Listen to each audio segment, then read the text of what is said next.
After the end of the Great War, coupled with an unsatisfactory peace settlement, rampant inflation, and an unprecedented economic crisis, Germany found itself in a dire situation.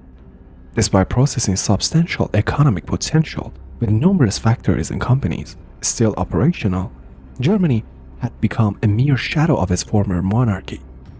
However, from 1933 to 1941, Germany achieved what it failed to accomplish during the previous conflict.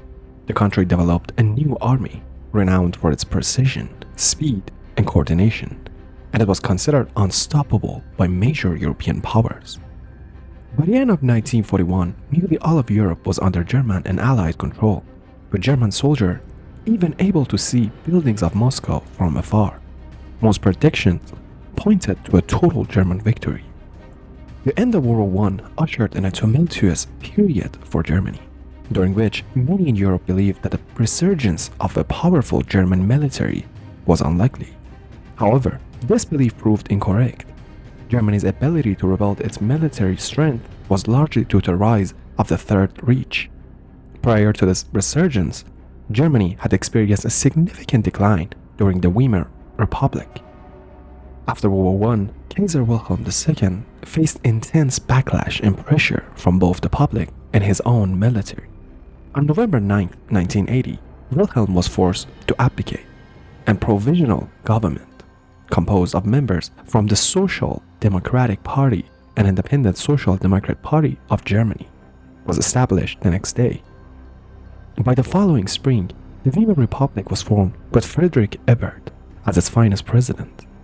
Soon into Ebert's term, the Treaty of Versailles was signed, drastically reducing the German military to just 100,000 men. Moreover, Germany was compelled to accept responsibility for World War I, pay substantial reparations, and cede some of its territorial positions. This treaty dealt a severe blow to the nascent Weimar Republic, which was soon followed by new challenges, including hyperinflation and the Great Depression. This period marked a turning point for many working-class Germans, leading to the rise of Adolf Hitler and his party as a symbol of hope. With growing fears that the Weimar Republic might be overtaken by communists, the German people turned to this new alternative, which quickly became the largest political party and parliament by 1932. The following year, Adolf Hitler was elected Chancellor of Germany. The early weeks of his term were profoundly influential, initiating a dramatic shift in Germany's trajectory. Hitler and his party had a clear plan, as reflected in his speeches and writings. Their strategy began with consolidating power internally through propaganda and legislative measures. The process of rebuilding the army began in defiance of the Treaty of Versailles, and the next phase involved annexing German-speaking territories through diplomacy, influence, or military action. Simultaneously, with increased production and a larger army, the focus shifted to defeating the primary regional rival, France. Initially, Article 48 was enacted, which curtailed civil liberties and suppressed the Communist Party. Following this, Hitler introduced the Enabling Act, granting him the authority to pass laws without needing the president's parliament's approval. One of Hitler's primary goals was to restore and enhance Germany's military strength. A significant milestone was the establishment of Wehrmacht, the unified military of the Third Reich. In 1938, this force, which included the Army, Navy, and Air Force, was much larger than the limits set by the Treaty of Versailles. This military expansion resulted in the dramatic increase in defense spending and the reinstatement of conscription. The Chancellor solidified this position as a supreme authority over the armed forces, inciting that every commander follow his orders. Despite encountering internal opposition and skepticism from some military leaders, the army successfully reoccupied the Rhineland, a crucial industrial region for future military operations. The annexation of Austria, the Sudetenland, and Czechoslovakia further strengthened the German economy and industrial capabilities. During this period, the Allies pursued a policy of appeasement, and those within the Wehrmacht who had questioned the Chancellor's decisions found themselves proven wrong.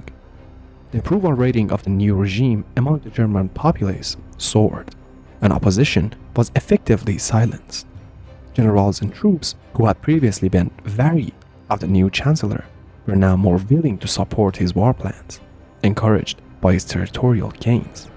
With a fully equipped and prepared military, Germany was ready to invade Poland, driven by growing momentum. The main objective beyond reclaiming territory lost under the Treaty of Versailles and further expansion was to avoid a prolonged war. To achieve this ambitious goal, the Germans adopted a new military strategy known as Blitzkrieg, or lightning war. Although not entirely novel, this approach built that concept from World War I, aiming to defeat enemies swiftly and decisively. Given Germany's disadvantage in a prolonged conflict against larger, better prepared forces, Blitzkrieg was particularly well suited to their needs. The German army now had access to advanced military technology, including improved tanks, motor vehicles, aircraft, and radios. These new tools, combined with a focus on surprise, speed, mobility, concentrated attacks, and encirclements, transformed additional military tactics into a highly effective modern form of warfare. Blitzkrieg not only looked promising in theory, but also proved highly successful in practice.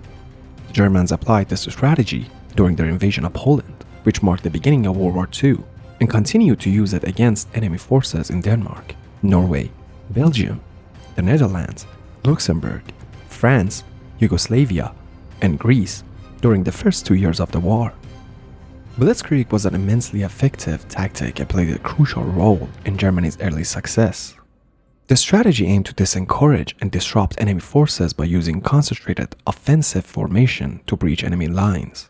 Once a weak point in the opponent's defenses was identified, armored tank divisions would quickly penetrate, causing shock and disorder behind enemy lines. As the enemy struggled to recognize established new defenses, the Air Force would prevent reinforcements from reaching the front. With the gap widening, German troops would continue to push through, focusing on preventing the enemy from closing the breach. Tanks were followed by motorized divisions that provided strong flanks for military convoys. The corridor was continuously supplied with additional equipment and soldiers, ensuring the sustained effectiveness of the offensive. The enemy forces had little opportunity to respond as German movements quickly intensified at various locations. Ultimately, any enemy troops unable to retreat or escape would be encircled by the Germans and forced to surrender. This allowed the Germans to take control of the battlefield and compelled their opponents to capitulate. This unexpected strategy predictably destabilized the adversaries as German tanks surged through breaches in the front line. The tactic proved highly effective against the French, who were caught off guard by the speed of the German army and their advance through the Ardennes forest.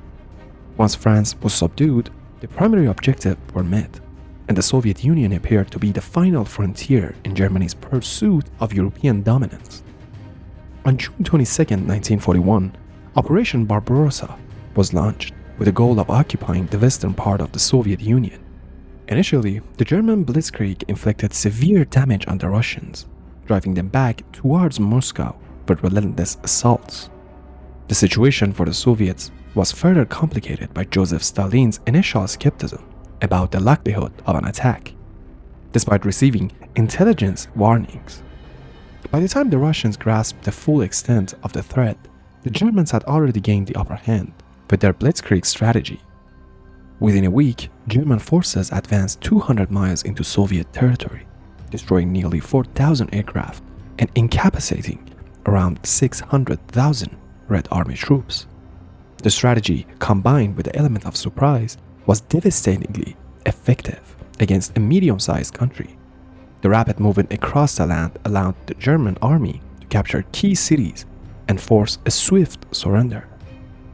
However, the dynamic changed when confronting the Soviet Union.